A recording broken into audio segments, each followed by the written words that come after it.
السلام علیکم۔ آپ دیکھ رہے ہیں پاک سین 24 نیوز۔ میں ہوں آپ کی ہوسٹ شمائلہ خان۔ ڈوکری سے رپورٹ کر رہے ہیں امان اللہ جہتیال۔ ڈوکری شاہین پبلک اسکول میں یوم والدین کے حوالے سے تقریب کا انعقاد کیا گیا، جس میں اسکول کے طلباء و طالبات نے ٹیبلوز پیش کیے اور مختلف موضوعات پر تقاریر کی۔ اس موقع پر اسکول کے بچوں کے والدین اور مہمانوں نے بھی شرکت کی۔ شاہین پبلک اسکول کے ہیڈ ماسٹر استاد ضمیر میرانی نے مہمانوں کو خوش آمدید کہا اور کہا کہ ہمارے اسکول کے اساتذہ، طلباء اور دیگر عملہ دن رات تعلیم و تربیت کے عمل میں مصروف ہیں۔ انہوں نے کہا کہ یہ ادارہ گزشتہ کئی سالوں سے تعلیم کی بہتری کے لیے مسلسل مصروف عمل ہے۔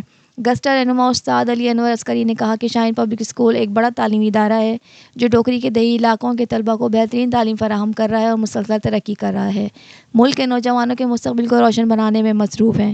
انہوں نے کہا کہ طلباء ملک کا سرمایہ ہے، اس لیے ہمیں نوجوان طلباء کی تعلیم و تربیت پر توجہ دینے کی ضرورت ہے۔